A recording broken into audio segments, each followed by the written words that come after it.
Ni les repos dominicaux, moins encore la météo, n'a pas empêché à la très dynamique Joyce Tunda Chonsa, maire ad interim de Lubumbashi, à assainir sa juridiction. Déjà tôt le matin de ce dimanche 7 juillet 2024, l'autorité urbaine, avec ses troupes, munies d'un atelier complet, constitué de camions, tricycles, des outils de nettoyage manuel et des camions anti-incendie, ont procédé au nettoyage du centre-ville. Toute la chaussée Laurent-Désiré Kabila a été prise d'assaut par les sapeurs-pompiers pour nettoyer la voirie, les séparateurs, les magasins ainsi que les arbres.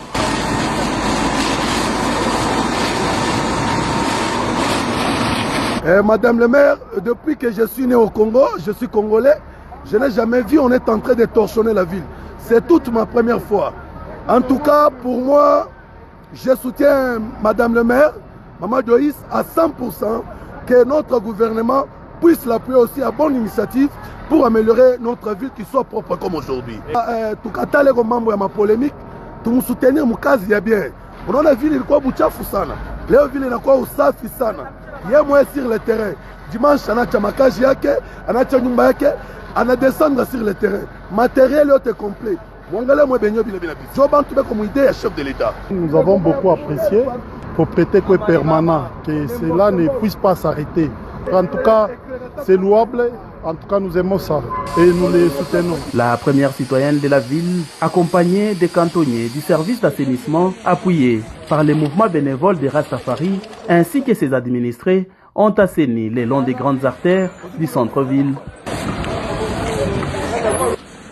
Sous la supervision de la Dame de Fer qui a fait du terrain son second bureau, ses équipes ont tour à tour enlevé les immondices à la grande place de la Poste, la chaussée Laurent-Désiré Kabila, les avenues Mouero, Sendoué et Lomami. Une action saluée à juste titre par la population. C'était une surprise pour moi. Et j'apprécie ça. Pour des chapeaux à notre maire de la ville, comme à notre ville propre. C'est un acte vraiment qu'il faut beaucoup apprécier. Surtout c'est la saison sèche. Oui, surtout voir qu'il y a de la poussière partout, mais ça, quand même, ça rend aussi les gens propres voir un peu ça. Donc j'apprécie beaucoup vraiment ça. Oui, en tant qu'habitant de Lubumbashi, en tout cas, ça me fait beaucoup de plaisir parce que le centre-ville était vraiment très sale, mais avec la nouvelle maire de la ville, elle est en train de faire le nettoyage du centre-ville et puis mettre la propriété au centre-ville. Ça fait plaisir à tous les Louchois. Moi, ça me fait vraiment du plaisir.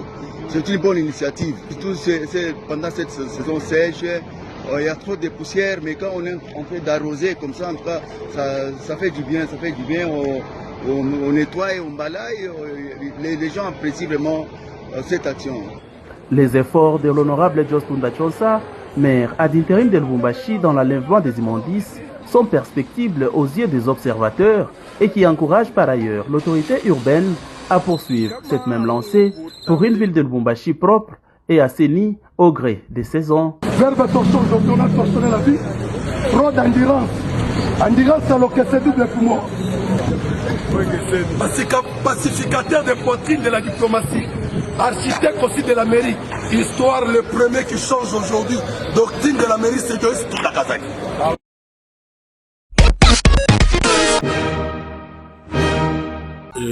Nous sommes passés pour les civilités à l'autorité, puisque vous savez, comme on dit, l'autorité, toute autorité vient de Dieu.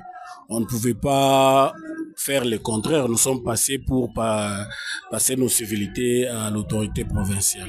On devrait aussi présenter à l'autorité nos projets de manière à ce qu'ils puissent prendre à bras le corps ces projets-là pour obtenir le financement à partir du gouvernement central et quelques projets que lui-même aussi puisse financer pour l'exécution des travaux. Vous savez, l'office des routes, c'est pour les travaux, les routes nationales et les routes provinciales.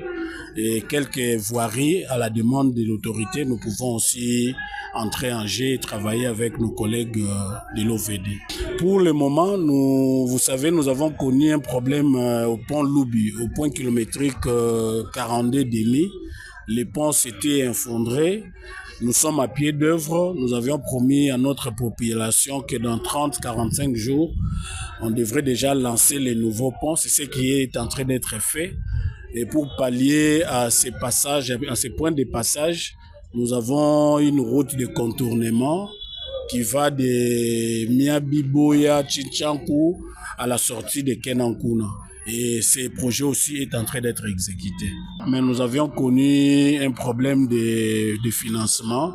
Il y a eu une pause de 14 jours depuis qu'on avait débuté les travaux. Mais nous promettons, c'est ce que nous venons de promettre même à l'autorité, que dans 10 jours à dater d'aujourd'hui, nous aurons déjà les ponts, les nouveaux ponts matière de 45 tonnes qui sera déjà jeté, qui pourra permettre le passage des piétons, des vélos et des motos. Pour les véhicules, les gros tonnages, on va attendre que les bétons puissent avoir l'âge. Vous connaissez, en matière des travaux des infrastructures, les bétons prennent l'âge à partir de 28 jours. Donc dans un mois, après les 10 jours, un mois, on peut ouvrir les trafics. Le ministre des Mines de la République démocratique du Congo, Kizito Pakabomba, a participé mercredi dernier au 7e sommet annuel africain des mines à Paris.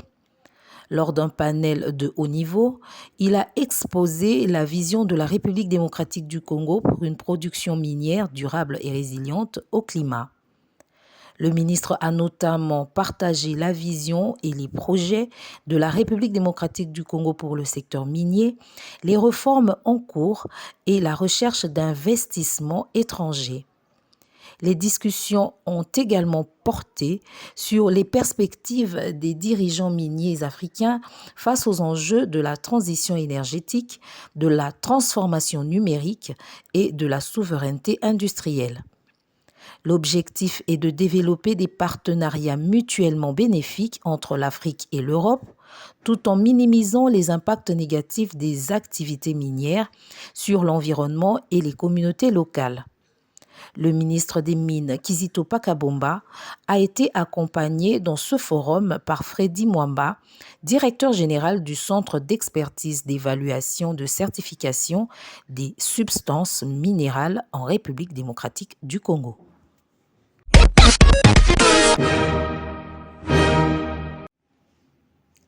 La ministre du Genre, Famille et Enfants, Léonie Kandolo Omoï, a ouvert le jeudi à la Maison de France l'atelier de validation de la stratégie nationale de promotion de la masculinité positive. Les violences basées sur le genre demeurent une réalité persistante dans le monde et c'est dans cette optique que la cellule technique mixte de la masculinité positive a développé une approche engageante pour transformer les relations entre hommes et femmes dans le but de construire une société plus juste et plus équitable. La République démocratique du Congo, à travers le président de la République, Félix-Antoine Tshisekedi, élu champion de la masculinité positive par l'Union africaine, s'est résolument engagé dans la voie d'élaborer une stratégie nationale, comme l'explique Catherine Odimba, représentante adjointe de l'ONU Femmes, présente à cet événement. Léonie Kandolo Omoï a eu les mots justes à l'endroit des partenaires présents dans la salle en assurant la détermination du gouvernement de Judith Suminwa-Tuluka, première ministre, à lutter pour promouvoir une société plus égalitaire.